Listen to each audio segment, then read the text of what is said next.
नमो भगवते तस्मै कृष्णायाद्भुत कर्मणे रूप नाम विभेदेन जगत क्रीडति यो यतः प्रभुर्नंद कुमारो मे स्वामिनी वृषभानुजा कृतार्थोहम कृतार्थोहम कृतार्थोहम न संशय। परम पूज्य श्री पितृचरण आचार्यपीठ पर विराजमान थई गत 6 દિવસોથી लगातार शिक्षापत्रना माध्यमथी जीवोने कृत्य करी रहेला चिरंजीव द्वारकेश बाबा, चिरंजीव जयदेव बाबा, मनोरथी परिवार एवं उपस्थित सर्वे आत्मीजनों, खूब आनंद अवसर है कि आ शिक्षापत्र स्पाननो 6ठो दिवस पूर्वमा जेम कहेवायुं एम आजे एकादशी ने साथे साथे गीता जयंती पण छे। ए पण कहेवायुं के जेटलुं महत्व भगवत गीतानुं छे एटलुं ज महत्व आपणे त्यां आ शिक्षापत्रोनुं पण छे। कारण के भगवत गीता पण गवाई रणभूमि में और शिक्षापत्र लखाया ए पण रणनी भूमि में। जैसलमेर में शू है? रण तो ए युद्धनी रणभूमि अने आ अर्जनी रणभूमि।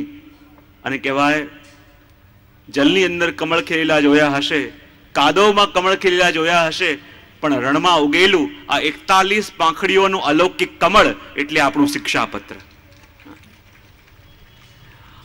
અને કમળનું રસપાન કરવા માટે જ્યારે કોઈ ભ્રમર આવે તો ભ્રમર કમળની પાંખડી ઉપર બેસે કે મધ્યમાં મકરંદ લેવા માટે બેસે? ક્યાં બેસે? હા, ભ્રમર જ્યારે કમળનું આસ્વાદન કરવા માટે આવે તો કમળનો રસ એને 41 પાંખડીઓમાંથી મળશે કે મધ્યમાં રહેલા એના હાર્દમાંથી, એના મકરંદમાંથી મળશે? हाँ, तो द्वारकेश बाबा अहींया आ 41 પાંખડીઓની જગ્યાએ એનો મકરંદ સીધે સીધું આપી રહ્યા છે। અને વૈષ્ણવો કોણ છે? વૈષ્ણવ અલૌકિક ભ્રમર છે, જે ભ્રમરોને પાંખડીઓમાં કે ગણતરીઓમાં રસ નથી। એ ભ્રમરોને તો રસ છે એ કમળના મકરંદમાં। તો 7 દિવસ એવી જરાય ચિંતા ન કરતા કેટલા થયા। 7 દિવસ જરાય ગણતરીમાં ન રહેતા, કારણ કે ગણતરીઓમાં જ આપણે અટવાઈ જતા હોઈએ છીએ। અને ગુજરાતની પ્રજા ગણતરીઓમાં એટલી હોશિયાર કેમ હસવું આવી રહ્યું છે તમને? તને એ ગણતરીમાં અટવાયા, વિશ્લેષણમાં પડી ગયા।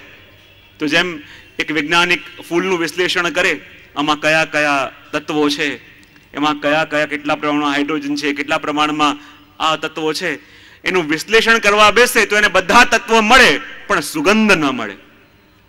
અને તમારે આ તત્વોનું વિશ્લેષણ જોઈએ છે કે સુગંધ જોઈએ છે? આ તો પુષ્ટિજીવો છે। પુષ્ટિજીવો તો ભ્રમર હોય, અને ભ્રમરને આ કેલ્ક્યુલેશનમાં રસ ન હોય, ભ્રમરને આંકડાઓની રમતમાં રસ ન હોય, ભ્રમરને તો મકરંદમાં રસ હોય। અને આ 7 દિવસ મકરંદ અપાઈ રહ્યું છે, મકરંદ પીરસાઈ રહ્યું છે। અને એક વાત પણ ખાસ ધ્યાનમાં રાખજો, શહાય મહાપ્રભુજીની આ દિવ્ય રચના શિક્ષાપત્રો। અને મેં પહેલા પણ કહ્યું, શિક્ષા એટલે કેળવણી પણ ખરી। અને શિક્ષાના 3 પરિમાણો છે। સૌથી પહેલા દોષ માર્જન, બીજું છે અતિશયાધાન, અને ત્રીજું કહેવાય હિનાંગ પૂર્તિ। આ 3 વસ્તુ જેમાં મળે ત્યારે શિક્ષિત થયા એમ કહેવા।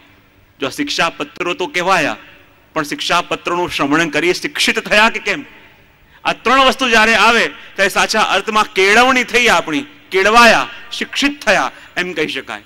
કઈ કઈ વસ્તુ? 3 વસ્તુ। સૌથી પહેલા દોષ માર્જન। અને દોષ માર્જન કોને કહેવાય? કપાસમાંથી રૂ છૂટું કર્યું, રૂમાંથી સુંદર સૂતર બનાવી એનું કાપડ બનાવ્યું, અને જ્યારે કાપડ બન્યું એટલે દોષ માર્જન। એ જ કાપડમાંથી સુંદર શર્ટ સીવ્યું એટલે અતિશયાધાન। પણ જ્યાં સુધી શર્ટની અંદર બટન ન લાગે, શર્ટ પહેરી ન શકાય, એમાં ખૂટતી વસ્તુ બટન જોડ્યા ત્યારે એને કહેવાય હિનાંગ પૂર્તિ।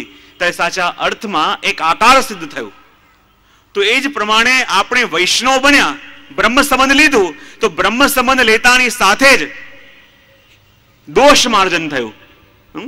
દોષઃ પંચવિધા સ્વધા સહજા દેશ કાલોક્તા લોકવેદ નિરૂપિતા। એ 5 પ્રકારના દોષો દૂર થયા એટલે દોષ માર્જન। ગળામાં કંઠી પહેરી અતિશયાધાન, વૈષ્ણવ બન્યા। પણ આ શિક્ષાપત્રનું શ્રવણ કરીને અને ઘરમાં ઠાકોરજી પધાર્યા તો સાચા અર્થમાં હિનાંગ પૂર્તિ થઈ અને સાચા અર્થમાં વૈષ્ણવ બન્યા। જેના વિના જીવન અધૂરું। અને પ્રભુના પધાર્યા પછી જીવન મધુરું એવું જેનું બન્યું છે એ સાચા અર્થમાં વૈષ્ણવ કહેવાય.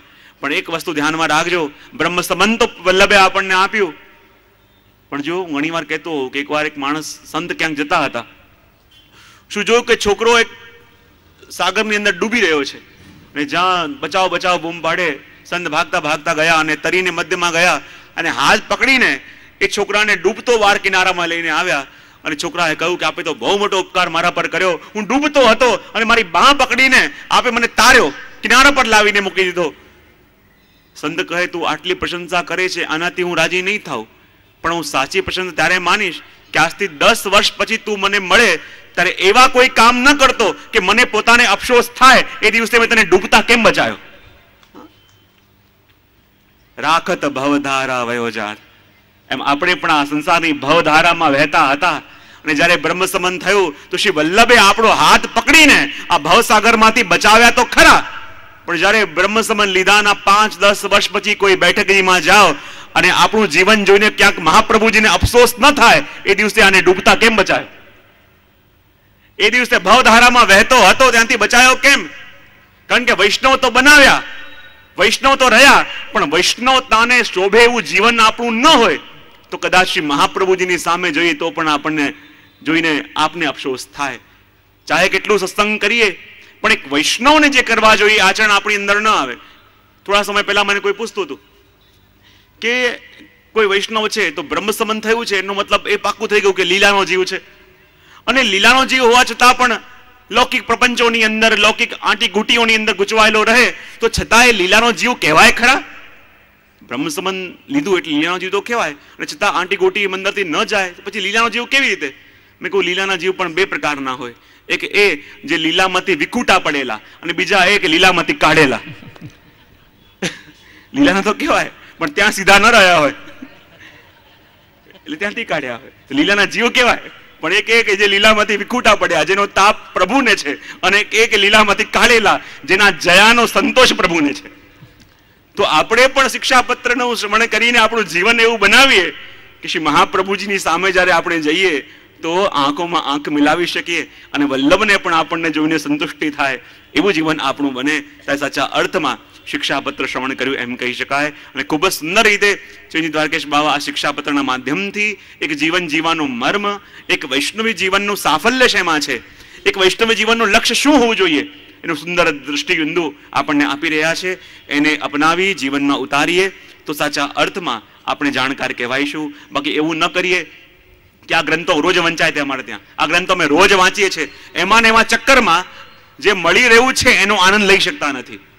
ક્યાંક સાંભળ્યું હતું કે કોઈ ઓલિમ્પિકમાં રેસ દોડવામાં જેને ગોલ્ડ મેડલ મળેલું, એવો ઓલિમ્પિકમાં દોડવામાં જે ગોલ્ડ મેડલ જીતેલો એના ઘરમાં ચોરી થઈ. હવે ચોર સામાન લઈને આગળ ભાગે અને પાછળ પેલો રનર દોડે, આગળ ચોર ને પેલો ભાગવાવાળો પાછળ. લોકો ગામમાં વિચાર કરે કે ઓલિમ્પિકમાં દોડીને ગોલ્ડ મેડલ લઈ આવ્યો અને અહીંયા ચોર આગળ ભાગે છે અને પાછળ પોતે ભાગે છે. આ વાતને એટલી ખડકી કે એટલો ફાસ્ટ દોડ્યો કે ચોર તો ક્યાંય રહી ગયો અને પોતે નીકળી ગયો આગળ ભાગીને. અને ઘણી વાર આપણે પણ એવું કરતા હોઈએ છીએ, આવડે છે એની ઉતાવળની અંદર જે મળી રહ્યું છે, જેને પકડવાનું છે એને ચૂકી જઈએ છે અને એટલા આગળ નીકળી જઈએ છે કે જે પામવાનું છે તો ક્યાંય દૂર રહી જાય છે.